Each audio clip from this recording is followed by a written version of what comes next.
ଯେତେବେଳେ ସାରା ରାଜ୍ୟ ତତଲା କଡ଼େଇରେ ଭାଜି ହେଉଛି ସେତେବେଳେ ସରକାର ବସିକି ମେଲୋଡ଼ି ଚକୋଲେଟ୍ ଖାଉଛନ୍ତି। ନମସ୍କାର। ଆପଣ ଯଦି ଭାବୁଥିବେ କିଛି ଗୋଟେ କ୍ଲାସିକ୍ ଭିଡ଼ିଓ କି କ୍ଲାସିକ୍ ରିଲ୍ ସୁଟିଂ କରୁଛି, ନା ଆଜ୍ଞା। ଟାଟା ପାୱାର ଦୟାରୁ ରାତି 11:30 ଭିତରେ ଲାଇନ୍ ଯିବାଟା ବାଧ୍ୟ। ମୁଖ୍ୟମନ୍ତ୍ରୀ କହିଥିଲେ କିଛି ଦିନ ତଳେ, ଆପଣମାନଙ୍କ ମନେ ଥିବ, ଭରା ସଭାରେ କହିଥିଲେ ଯେ ଯଦି ଅଘୋଷିତ ଭାବରେ ଲାଇନ୍ ଯାଉଛି, ଯଦି ଅଘୋଷିତ ଭାବରେ ଲାଇନ୍ କଟା ହେଉଛି, ତାହେଲେ ମାନେ ବଡ଼ ଅଧିକାରୀଙ୍କଠୁ ନେଇକି କର୍ମଚାରୀ ପର୍ଯ୍ୟନ୍ତ ସମସ୍ତଙ୍କୁ ଜେଲରେ ପୂରେଇ ଦେବି। ମୁଖ୍ୟମନ୍ତ୍ରୀ କ'ଣ ବାହାଦୁରୀ ମାରି କହିଥିଲେ କି କଥା? ନା ତାଙ୍କୁ ଶକ୍ତି ମନ୍ତ୍ରୀ, ଶକ୍ତି ସଚିବ, ଟାଟା ପାୱାର ସବୁ ତାଙ୍କୁ ଭୁଲ ଇନଫର୍ମେସନ୍ ଦେଇଥିଲେ, ତାଙ୍କ ବିରୁଦ୍ଧରେ ଗୋଟେ ଷଡ଼ଯନ୍ତ୍ର କରିଥିଲେ? ନା କ'ଣ ହେଉଥିଲା? କ'ଣ ପାଇଁ ମୁଖ୍ୟମନ୍ତ୍ରୀ ଏ କଥା କହିଲେ? ମୁଖ୍ୟମନ୍ତ୍ରୀ କ'ଣ ଜାଣିନଥିଲେ ଲୋଡ୍ ସେଡ଼ିଂ କଥା? ମୁଖ୍ୟମନ୍ତ୍ରୀ କ'ଣ କହିଥିଲେ ଟିକେ ଶୁଣି ଦିଅନ୍ତୁ। ଅଘୋଷିତ ବିଜୁଳି କାଟ ହୁଏ ବୋଲି ଆପଣମାନେ ଅଭିଯୋଗ ସବୁ କରନ୍ତି। ଯଦି ଏଭଳି କୌଣସି ପ୍ରକାରର କୌଣସି ଜାଗାରେ କୌଣସି ଅଧିକାରୀଙ୍କର ଦ୍ୱାରା କୌଣସି କର୍ମଚାରୀଙ୍କ ଦ୍ୱାରା କୌଣସି ବିନା କାରଣରେ ହେବ ଘୋଷଣା ନକରି ଯଦି କରାଯିବ, ତାହେଲେ ନିଶ୍ଚିତ ଭାବରେ ଇଏ ଦଣ୍ଡନୀୟ ଅପରାଧ ବାବଦରେ ସରକାରୀ ଅଧିକାରୀମାନେ ମଧ୍ୟ ପଡ଼ିବେ, ତାଙ୍କୁ ମଧ୍ୟ ଜେଲ୍ ଯିବା ପାଇଁ ପଡ଼ିବ। ଏଥିରେ କୌଣସି କମ୍ପ୍ରମାଇଜ ହେବ ନାହିଁ। ଶକ୍ତିମନ୍ତ୍ରୀ କ'ଣ କହୁଛନ୍ତି ଶୁଣନ୍ତୁ। ଅଲଜ୍ୟା ଶକ୍ତିମନ୍ତ୍ରୀ କ'ଣ କହୁଛନ୍ତି ଶୁଣନ୍ତୁ। आमे स्पष्टता सह कहीचु कि विद्युत काट न करिबा पाई, बट जो प्रकार आपण वर्तमान हीट वेव चली सेटा कहार हाथ रे नहीं आउ से कारण रो ट्रांसफॉर्मर बर्नआउट हो जाउछि, ओवरलोडिंग हो जाउछि, अधिक एसी व्यवहार लोक करूछन, जो पाई ओवरलोडिंग रे से समस्या होछि। मुख्यमंत्री कहीं कथा ए बाहादुरिया कथा कहीं कहले?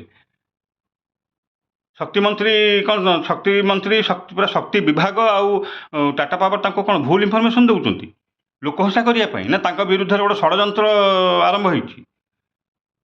मुख्यमंत्री कौन माने शक्तिमंत्री कौन जान नथिले हमर टाटा पावर कौन इंफ्रास्ट्रक्चर अच्छी? टाटा पावर तो स्मार्ट मीटर लगे तो माने गोटी गणति पैसा नहीं जाउछि, गोटी गणति पैसा नहीं जाउछि स्मार्ट मीटर लगेकी सहर टू गाँ पर्यंत। आपणकर माने ओडिशार मुख्य सहर गाँ गहली कथा आज्ञा छाड़ दियंतु, ओडिशार मुख्य सहर रे एई अवस्था। वोल्टेज 9टा बेलू आपणकर लो वोल्टेज आरंभ हो गला। लो वोल्टेज फैन 5 थर देकी बुलिलानी, माने लाइन धपधप है, फ्रिज चललानी, किसी चललानी। देखो ताकू फोन जाइए किंतु आसिक पहुँचुंट 11:30-12 बेलू। कहीं जानते कहीं जी सब माने ठिका कर्मचारी, अस्थायी कर्मचारी जो मैंने मेंटेनेंस नियोजित होती से पीएमजी छक धारणा बसुँच, कौन केते जन छटई कर आउर कौन 7टा डिमांड अच्छी नहीं धारणा बसुँच। कर्मचारी नहांती आज्ञा मेंटेनेंस करने से आज सरकार एस्मा लागू कर। एटा आजिकार कथा नुह, एटा गत 7 दिन है से आप देखिथे लास्ट गत 2-4 दिन हो गलानी सारा ओडिशा रे विद्युत पाई लोक हंतसंत होउचंती। लोक अनेक जगार धारणा, स्ट्राइक, रास्ता रोक, प्रतिवाद चलैचंती। माने कौन ये चली कौन टाटा मेंटेनेंस, टाटा पावर कहीं से तो जानी मे मसटा हूँ सबुठ पीक टाइम जोटि कि आप हिट इंडेक्स 60 रोचे, टाटा पावर कहीं मेंटेनेंस कलानी, कहीं तार पावर बढ़ेलानी? कहीं पैसा तो नौ हाड़े हाड़े स्मार्ट मीटर लगे पैसा तो हाड़े हाड़े नौ ना नौनी, कहीं दबनी? आपणकर मार्च मास एप्रिल मसरे अवश्य घोषित हो पछे माने 4 घंटा 5 घंटा 9टा रू 2टा 3टा पर्यंत लाइन काटे कौन ना मेंटेनेंस होची, आगु खरा दिन आसुची, पीक आवर अच्छी, आपणकर मेंटेनेंस हम कहीकि विश्वास करेंगे एप्रिल मास मार्च एप्रिल माने बोधे मास को बोधे 8-10 थर लाइन काटते सका 9 रू दिन 2टा 3टा पर्यंत। कि मेंटेनेंस करूँ तुम? तुम तो जानिच मे मसटा हूँ पीक टाइमटा, माने एबे जो प्रकार हिट होउची लोक सनस्ट्रोक रे गली पड़ुचंती, ना घर भीतर शांति अच्छी ना बाहर शांति अच्छी, तमें सब लाइन काटी पकेब।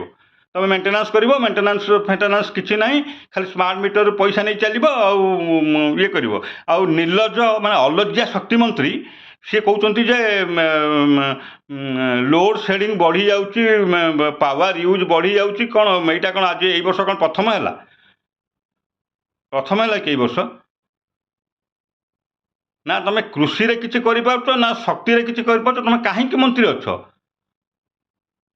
कहीं मंत्री तुम जाऊन से ड्रागन फ्रूट चाष कर तुम कहीं आसिक पदवीटा मारी बसच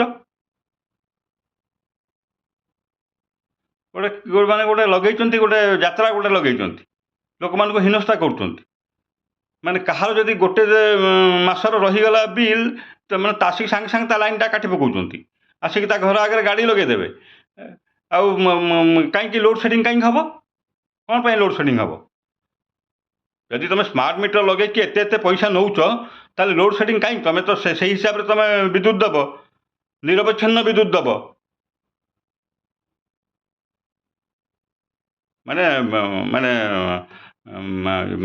स्मार्ट मीटर पैसा नहीं कि मेलोडी चॉकलेट खाइबा इच्छा सरकार टाटा पावर सब बसिकी मेलोडी चॉकलेट खुआ पिया हुआ लोक इे ततला कड़े भाजी हूँ